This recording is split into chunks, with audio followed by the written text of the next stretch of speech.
preparándonos y actualizándonos, sino tenemos que responder la demanda de la sociedad a la cual nos debemos para poder llevar a cabo de manera más profesional los casos que son sometidos a nuestro análisis y a nuestro estudio.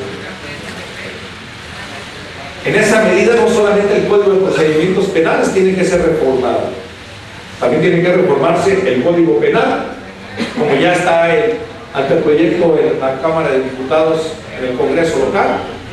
Se tiene que reformar también la Ley Orgánica de la Procuraduría General de Justicia, como la Ley Orgánica del Poder Judicial del Estado.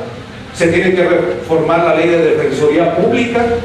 Se tienen que reformar las leyes de los medios alternativos de solución y algunas otras normatividades que tienen que venir aparejadas para que pueda responderse con esta exigencia de este cambio, no solamente jurídico, sino también digo cultural.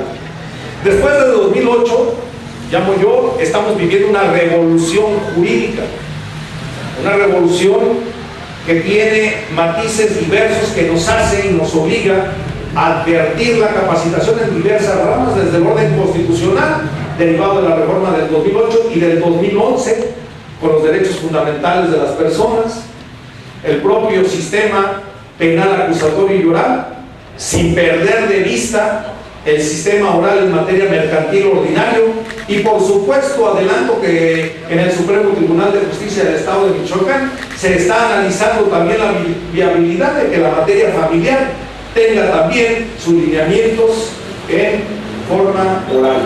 Es una situación que se está analizando. ¿De dónde proviene y por qué? ¿Por qué estamos llevando a cabo este tema de una reforma hacia una oralidad?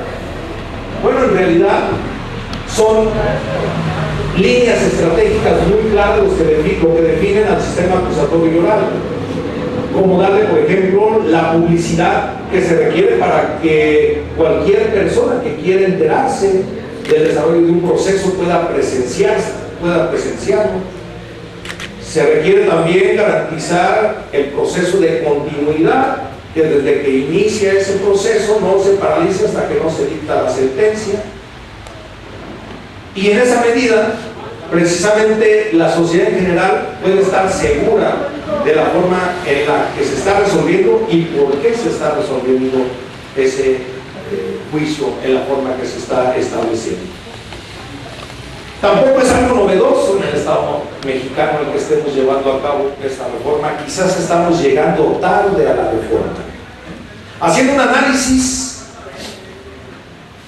de los países en América, si ahorita no mal recuerdo, solamente Uruguay y México no tenían la oralidad en juicios penales. Uruguay sí, paréceme, en materia civil, pero no en penal. Hay otros países que de manera parcial la tienen, que no lo tienen en todos lados, pero México no lo tenía planteado absolutamente en ninguna de sus geografías. Entonces es una situación en la que tenemos que prestar toda nuestra atención para poder estar a tono a una circunstancia internacional que obliga precisamente al Estado mexicano con los tratados internacionales sobre los respetos a los derechos fundamentales que hemos firmado, que tenemos que hacer la modificación a nuestras propias normas jurídicas. Por ello, atendiendo a estos convenios internacionales, es que digo, cuando me preguntan, ¿podría haber marcha atrás en la reforma constitucional de los juicios orales? E inmediatamente digo, no. ¿Por qué? Por dos razones. La primera, porque debemos de recordar que esta reforma, creo por primera vez, y si no de manera excepcional pudiera darse, no nace esa reforma como una idea centralista que viniera del centro del país hacia los estados, sino esta reforma obedece precisamente a reformas que ya se venían planteando en los estados miembros de la federación, como Chihuahua, por ejemplo. Chihuahua ya había hecho su modificación en la normatividad procesal penal cuando todavía ni siquiera se llevaba a cabo en la Constitución Federal de la República. Llegaron primero que la reforma constitucional. Entonces, no se trata de dar una marcha atrás en la Constitución, que dijéramos vamos a dar marcha atrás, porque ni siquiera nace a partir de la reforma constitucional, sino nació desde antes. Y en segundo lugar, porque México, como parte de todos los acuerdos internacionales, pues tiene suscrito convenios internacionales, de los cuales no podría apartarse para hacer una contrarreforma que pudiéramos pensar en dejar de lado la aplicación de los juicios orales. ¿De dónde llevamos a cabo nuestros conocimientos o nuestra aplicación del sistema oral? ¿Es acaso como nos han platicado o lo hemos visto en la televisión con un jurado llevando a cabo la oralidad de los juicios? La respuesta es no. Ciertamente, como un sistema common law, será un sistema oral, pero no al estilo de los Estados Unidos, donde hay un jurado que resuelve la culpabilidad y un juez que aplica las sentencias, sino un juez que también determinará culpabilidad y aplicará la sentencia respectiva.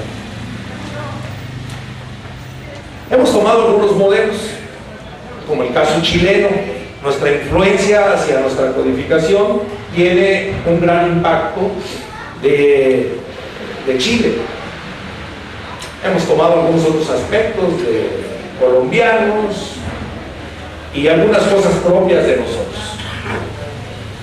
Pero también tenemos que ser nosotros objetivamente analíticos para poder superar las barreras que tenemos para poder aplicar este sistema. ¿Cuáles son? Cuando me dicen, es que en Chile está funcionando perfectamente el sistema, es cierto, en Chile está funcionando perfectamente. ¿Por qué? Bueno, primero no debemos de olvidar que Chile tiene 16 millones de habitantes, los que tiene acaso el Estado de México. Entonces, cuando va dirigiendo una normatividad a un mayor número de habitantes, el tema es un poco complicado. Chile además tiene un solo código.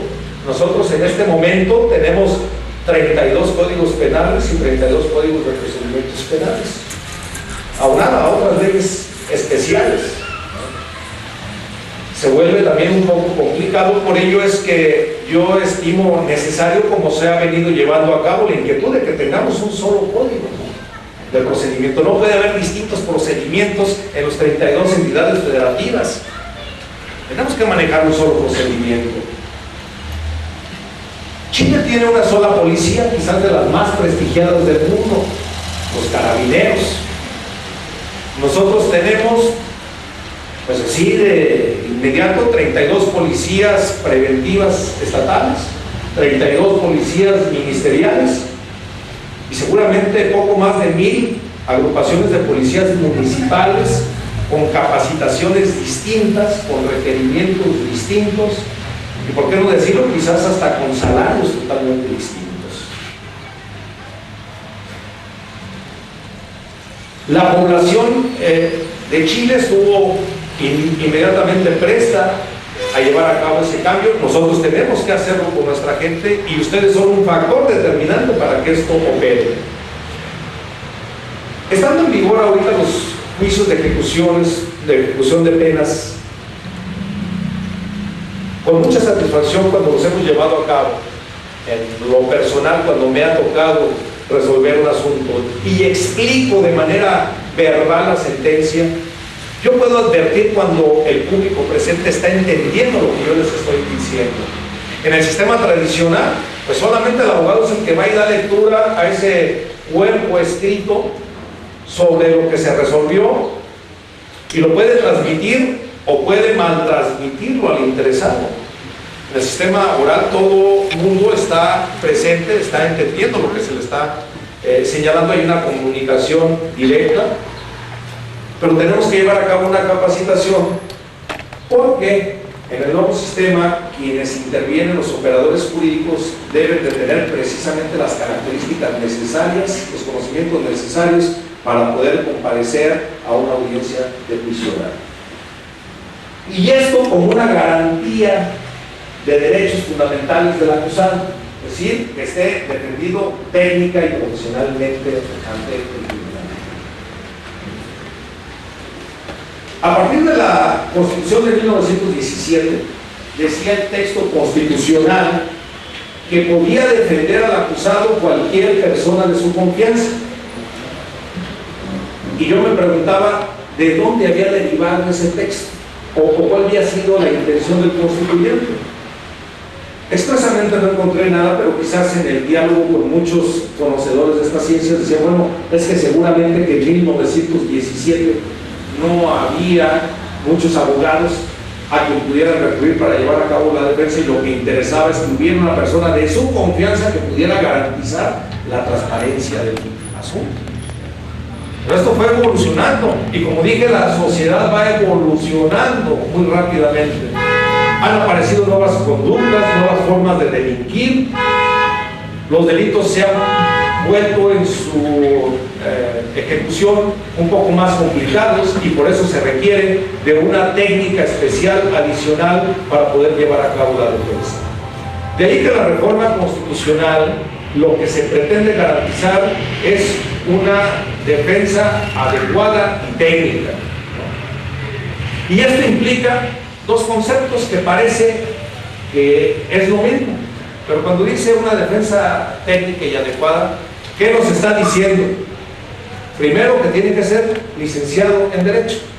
Se habla de una defensa técnica. Y adecuada, porque no basta que sea licenciado en Derecho, sino tiene que tener los conocimientos mínimos para poder comparecer a juicio oral. De ahí que nos surja la obligación a todos, los que ya somos licenciados en Derecho, de venirnos a capacitar, porque estaremos cumpliendo con el primer requisito, que es el de una defensa técnica a partir de que somos licenciados en Derecho. Pero si no estamos capacitados, será adecuada. Y el juez, en este sentido, se vuelve un garante de los derechos fundamentales de las personas. Si el juez advierte que de manera manifiesta quien lleva la defensa no está acertando en los puntos claves para poder llevar a cabo la defensa de quien representa, podrá requerir, incluso hasta sustituir a quien esté llevando a cabo esa defensa, en aras de no dejar desprotegidos los derechos fundamentales de quien se está defendiendo. De ahí pues que nazca precisamente la obligación de estar todos en tiempo de estarnos capacitando. Esta reforma del 2008 da una vacatio legis de 8 años. Lo que quiere decir es que al 2016, por obligación constitucional, deberá estarse aplicando los juicios orales a lo largo y a lo ancho del país. Y en ese sentido, estamos todas las entidades federativas ocupadas y preocupadas por cumplir con esto, que, como dije, no es un cambio de normatividad, es un cambio cultural. De las 32 entidades federativas, 10 han entrado de lleno, 10, 12 al nuevo sistema. Otros 10 van en tránsito, dentro de los cuales nos podemos ubicar el estado de Michoacán, que llevamos un porcentaje avanzado, pero todavía no suficiente para poder decir que estamos totalmente ya integrados a este nuevo sistema. Y quizás otros 8 estados que están todavía en algunas reflexiones de determinar qué es lo que van a hacer. El día de ayer en la Ciudad de México, los presidentes de los tribunales de justicia, integrantes de la Comisión Nacional de Tribunales Superiores de Justicia de los Estados Unidos Mexicanos, tuvimos una reunión en la Secretaría de Gobernación Federal con el secretario Osorio Chong, y precisamente el posicionamiento del señor secretario fue que no hay un paso atrás, que al 2016 tendremos que tener implementada la reforma en todo el país. Y esa es precisamente la posición que tenemos los 3 poderes del estado de Michoacán, de estar firme y decididamente actuando para ir gradualmente, como lo tenemos proyectado, ingresando a este nuevo sistema de justicia penal acusatoria y oral. ¿Qué ha hecho Michoacán para cumplir con este requisito constitucional?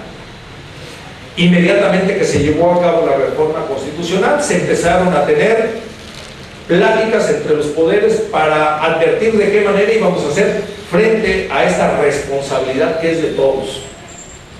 Y como es sabido, el Estado de Michoacán implementa un equipo multidisciplinario para llevar a cabo el análisis de lo que debería de llevarse, de lo que debería de actuarse para poder materializar estas actividades que dieran lugar a ingresar a este nuevo sistema de justicia.